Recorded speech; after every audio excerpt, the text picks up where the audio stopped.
صاحب آتے ہیں یہاں پہ گھومتے ہیں اور نہ منع کرتے ہیں نہ کچھ کرتے ہیں. ان کے مریدان ایسے ہی جو ہے عورتوں کو لے کے گھوم رہے ہیں, عورتیں گھوم رہی ہیں, نہ سر پہ دوپٹہ ہے نہ کچھ ہے. تو بدنامی کس کی ہوئی؟ ہماری ہوئی نا.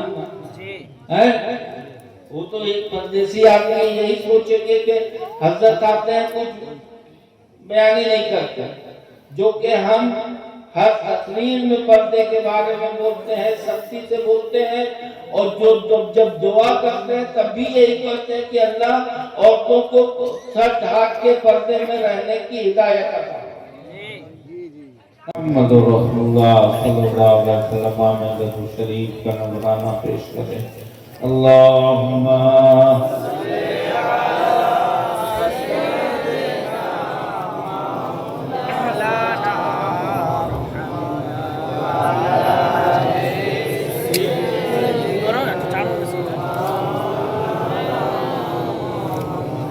চারতে হবে না এটা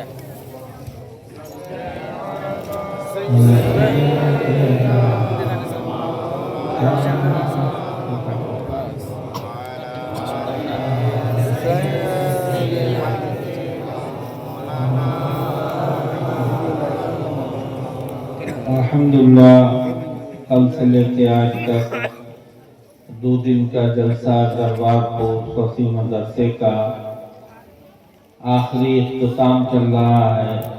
ابھی کچھ دیر کے بعد ختم ہو جائے گا. اس جلسے کو سجانے کے لیے جتنے لوگوں نے محنت کیا, مدرسے کے استاد سے لے کے آپ سب لوگوں نے جو اس کے اندر حصہ لیا اور مدرسے کو یہاں تک پہنچایا. آج یہاں پہ عالم, حافظ, قاری سب یہاں پہ آپ کے نظروں کے پاس بیٹھے ہوئے ہیں. یہ دربار پور کا ایک انمول نگینہ ہے فصیح مدرسہ, کہ یہاں کی چمک پورے ہندوستان میں پہنچی ہے. وہ یہ ستارے ہیں, یہ جو دیکھ رہا ہے یہ ستارے ہیں. جہاں بھی جائیں گے چمکیں گے. فصیح مدرسے کا نام چمکے گا, علی نگر کا نام چمکے گا. اور جس گھر میں کھایا ہے, جن لوگوں نے اس کی خدمت کیا ہے, خاطر کیا ہے, ان کا نام بھی یہ لوگ وہاں پر لیں گے. ایسے ہی آپ لوگ محنت کرتے رہیے کہ یہ مدرسہ دن رات چوکنے ترقی کرتے رہے. اور کمیٹی والے جتنے لوگ ہیں اس میں ستار حاجی ہیں, انصارul ہے اور سکندر ہے, جتنے لوگ ہیں پوری ایک کمیٹی, جتنے لوگوں نے اس مدرسے کے لیے ادھر 3-4 سال کے اندر جو محنت کیا ہے, زمین خریدا آپ لوگ نے محنت کیا, پھر انشاءاللہ جو سامنے کا کام ہوا ہے. تو ایسے ہی آپ لوگ اپنی محنت اور محبت سے اس مدرسے کو چلاتے رہیے کہ آپ کے پیر و مرشد, ہمارے پیر و مرشد حضرت مولانا فصیح رحمۃ اللہ علیہ کا نام ایسے ہی چلتا رہے تا قیامت تک انشاءاللہ. اب جب مدرسہ چلا رہے ہیں, آپ دیکھیں کہ ہر سال ہم آتے ہیں اور جتنی عورتیں یہاں پہ بیٹھی رہتی ہیں, سب کو, جتنے آدمی ہیں سب کو ہم سختی سے بیان کرتے ہیں کہ پردے میں رہو. کہتے ہیں کہ نہیں؟ بولو بھائی. اور آج ہمارے سامنے مولانا صاحب جو ہے کتنی سخت بات کر کے چلے گئے. وہ سوچتے ہوں گے مگر اب یہ آپ لوگ جب اتنا بڑا مدرسہ چلا رہے ہیں تو اپنی عورتوں کو, جتنی عورتیں یہاں پر آئی ہیں, للہ اللہ سے ڈرو, اللہ سے ڈرو. جس دن اللہ سے ڈرنا سیکھ جاؤ گے, عورت ہو چاہے مرد, اس دن اللہ رب العزت اپنی رحمت سے صراط مستقیم پہ ہمیں آپ کو چلنے کی توفیق عطا فرما دے. شرط ہے کہ ہم ڈریں. آج ہمارے دل سے ڈر ایک دم نکل گیا, ایک دم نکل گیا. سوچتے ہیں کہ نماز سے کوئی مطلب نہیں, روزے سے کوئی مطلب نہیں، ماں باپ کی فرما برداری سے کوئی مطلب نہیں، پردے سے کوئی مطلب نہیں، بس دنیا میں آئے پیدا ہوئے، کھایا پیا، شادی بیاہ ہوئی، مر گئے، قبر جانے ہم جانے۔ ایسی زندگی نہیں ہے۔ زندگی وہ ہونی چاہیے جو اللہ سے ڈرے، عبادت کرتے ہوئے ہم اپنی زندگی گزاریں، کہ جس سے جو ہے ہماری دنیا بھی سمجھ جائے، آخرت بھی سمجھ جائے۔ اسی لیے ہم ہر جگہ جو ہے ایک آیت زیادہ تر تلاوت کرتے ہیں، بسم اللہ الرحمن الرحیم، یا ایھا الذین آمنوا توبوا الی اللہ توبۃ نصوحا۔ اس میں اللہ کہہ رہا ہے اے ایمان والو، اللہ کس سے کہہ رہا ہے؟ ایمان والوں سے، اے ایمان والو توبہ کرو اللہ کی طرف، خالص توبہ اگر تم کر لو گے تو ہم تم کو ایسا پاک کر دیں گے، ایسا پاک کر دیں گے جیسے ابھی ابھی تم نے اپنی ماں کے پیٹ سے جنم لیا۔ اللہ اتنا بڑا رحیم و کریم ہے، مگر ہم سوچتے ہیں کہ جب ہمارے اوپر بڑھاپا آ جائے گا، جب ہم بوڑھے ہو جائیں گے، سب چیز سے استھر ہو جائیں گے، تب ہم نماز پڑھیں گے، تب ہم روزہ رکھیں گے، تب ہم عبادت کریں گے۔ نہیں، حدیث میں آتا ہے کہ جب انسان خالی ایک نماز کی فضیلت بتلائیں کہ جب آدمی اچھے سے وضو کر کے اور اللہ اکبر کر کے نیت باندھتا ہے، زمین سے لے کے آسمان تک اس کو فرشتے گھیرے رہتے ہیں، اس کے اوپر جو ہے اللہ کی رحمت برستی رہتی ہے۔ حدیث میں آتا ہے حضور صلی اللہ علیہ وسلم ارشاد فرماتے ہیں کہ اگر بندہ ان فرشتوں کو دیکھ لے اور ان اللہ کی رحمتوں کو دیکھ لے تو قیامت تک سلام نہ پھیرے، وہ ایسے ہی بندہ نماز پڑھتا ہے۔ اب آپ دیکھ لیں پردے کا ہے کہ پردہ جو ہے ہمارے نبی نے کہہ دیا، اللہ نے کہہ دیا کہ پردہ عورتوں کے۔ ایک دفعہ حضور صلی اللہ علیہ وسلم کے پاس ایک بوڑھی عورت آئی، آپ نے ہاتھ بڑھایا، سمجھ میں آ رہی بات، مصافحہ کرنے کے لیے ہاتھ بڑھایا تو حضور نے اپنا ہاتھ کھینچ لیا۔ وہ عورت کہنے لگی یا رسول اللہ آپ تو ہمارے نبی ہیں، ہاتھ تو ملا سکتے ہیں۔ تو حضور نے جواب دیا کہ نبی تو ہے مگر تم ہمارے لیے نامحرم ہو، ہم تمہارے لیے نامحرم ہیں۔ نبی نے اپنی امت کی عورت سے ہاتھ نہیں ملایا۔ اور آج کا کیا حال چلا ہے کہ یہاں پہ ماحول ہے، نوجوان لڑکے لڑکیاں آپس میں ہاتھ ملا رہے ہیں، گلے مل رہے ہیں۔ بہت سے ایسے جعلی پیر بھی نکلے ہوئے ہیں جو کہ عورتوں کے ساتھ جو ہے ہاتھ ملا رہے ہیں، پیر چوموا رہے ہیں، ہاتھ چوموا رہے ہیں۔ آخر ہم کو اللہ نے ہمارے آپ یہ دیکھے، تقریر میں سنتے ہوں گے کہ حضور صلی اللہ علیہ وسلم دنیا میں آئے، آپ نے کتنی مشقت کیا اور ہر وقت امت کو یاد کیا۔ حضرت ابوبکر صدیق رضی اللہ تعالیٰ عنہ، آپ نے کتنا جو ہے حضور کے اوپر جو ہے بھروسہ کیا، جو حضور نے کہہ دیا آپ نے کہا صدقت رسول اللہ، ہر کا نام حضور نے ابوبکر کو بتایا۔ معراج پہ گئے، حضور نے بتلایا ابوبکر صدیق سے کہ یہ ہوا، آپ نے کہا یا صدقت یا رسول اللہ۔ ہمارے نبی کی شروع سے یہ عادت تھی، آپ نے ہر چیز کا مشاہدہ، اللہ نے مشاہدہ کرایا تھا، جہنم کا، جنت کا، ہر چیز کا مشاہدہ کرایا تھا۔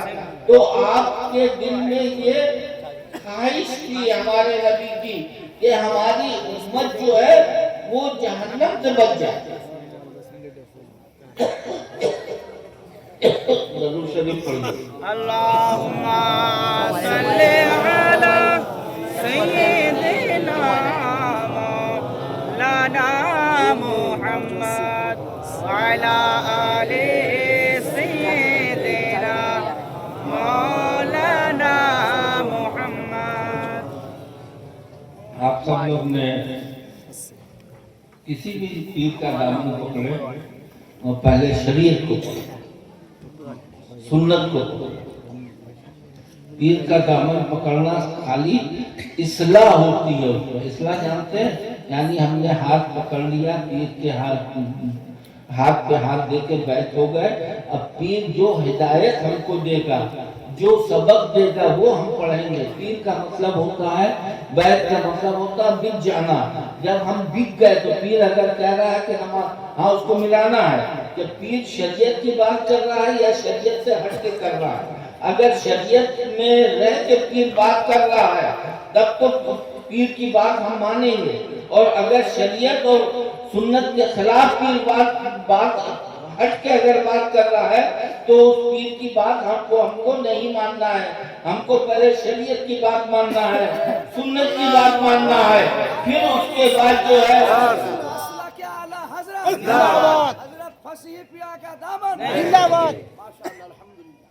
تب اس کے بعد ہم کو ملانا ہے.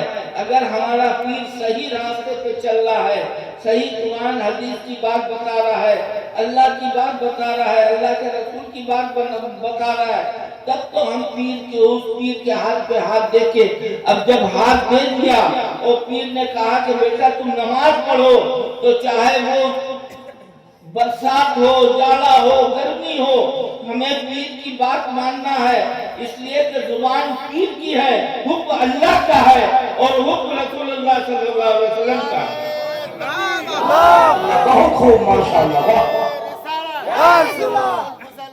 ابو الفضل فصیح کا دامن نہیں چھوڑیں گے. اللہ اکبر یا رسول اللہ. سمجھ میں آئی؟ ایسے ہی ہمارے نبی نے اللہ نے سب کچھ بتا دیا نبی کو. نبی کے ذریعے سے ہم تک ہر چیز پہنچ گئی. ماں باپ کی فرما برداری ہمارے نبی نے کہہ دیا، اگر میں جس نے ماں باپ کو راضی کر لیا اس سے جو ہے اللہ راضی ہو گیا، ہم راضی ہو گئے. اب آپ سوچیں کہ اگر ہم ماں باپ کو دکھ دیتے ہیں، وہ ماں، آج نوجوان لوگ ماں باپ کی عزت کو نہیں سمجھتے، ان کی ویلیو کو نہیں سمجھتے. خاص کر کے ماں باپ کو محنت کر کے کماتا ہے، لے کے آتا ہے. ایک ماں کی اہمیت کیا ہوتی ہے؟ ایک ماں جب تک وہ بچی ہے دوڑتی رہتی ہے، سیڑھی پہ چڑھتی ہے، کودتی ہے، شادی ہوتی ہے. جب اس کو پتہ چلتا ہے کہ ہمارے پیٹ میں بچہ آ گیا ہے تو بڑے بوڑھے لوگ کہتے ہیں کہ اب بیٹا تم آہستہ چلو، اگر تم تیز چلو گے تو تمہارا بچہ نقصان ہو جائے گا. وہ کودنے پھلکنے والی لڑکی جو ہے دھیرے چلنے لگتی ہے ہمارے خاطر کہ ہم اپنے بچے کو خیریت سے دنیا میں لے کے آ جائیں. وہ قربانی دیتی ہے 9 مہینہ. 9 مہینے کے بعد پھر اس کے بعد جب پیٹ میں بچہ آتا ہے، خالی قربانی وہ نہیں ہے. ڈاکٹر منع کر دیتا ہے، ٹھنڈی چیز نہیں کھانا ہے، کھٹی چیز نہیں کھانا ہے، بازی چیز نہیں کھانا ہے، یہ نہیں کھانا ہے، وہ نہیں کھانا ہے. وہ سوچتی ہے کہ اگر ہم کھائیں گے تو میرے بچے کو نقصان ہوگا. ماں اس نعمت کو بھی چھوڑ دیتی ہے ہماری خاطر کے بچے کو لے کے آنا. اس کے بعد بچہ پیدا ہو گیا، پونے 2 سال دودھ پلاتی ہے. بولیے بھائی، پلاتی ہے کہ نہیں؟ پلاتی ہے. اس وقت بھی وہ قربانی دیتی ہے. مطلب 900 مہینہ یہ، پونے 200 سال وہ، پونے 2 سال وہ. اس لیے کہ جب دودھ پلاتی ہے تو ڈاکٹر منع کر دیتا ہے بہت سی چیزوں سے. کھٹا نہیں کھانا ہے، میٹھا نہیں کھانا ہے، فلانا چیز دکھانی چاہیے، وہ دنیا بھر کی چیز کو منع کر دیتا ہے. وہ ماں پرہیز کرتی ہے کہ بچے کو ہم دودھ پلا رہے ہیں، اگر ہم یہ چیز کھا لیں گے تو بچے کو نقصان ہوگا، اس کو سردی لگ جائے گی، اس کو نمونیا ہو جائے گا، اس کو بخار ہو جائے گا. تو سوچئے ماں کتنی قربانی دینے کے بعد ہمیں پیدا کرا. اور جب ماں ہم سے جب کہتی ہوگی، جو نوجوان ہے، کہ بیٹا ہمارے لیے دوا لا کے دے دو، یا ہماری طبیعت چاہ رہی ہے پھل فروٹ لا کے بازار سے دے دو، اور وہ بچہ کہتا ہوگا کہ میرے پاس پیسہ رہتے ہوئے کہتا ہوگا میرے پاس پیسہ نہیں ہے، ہم نہیں لا سکتے. تو سوچئے کہ اس ماں کے اوپر کیا گزرتی ہوگی،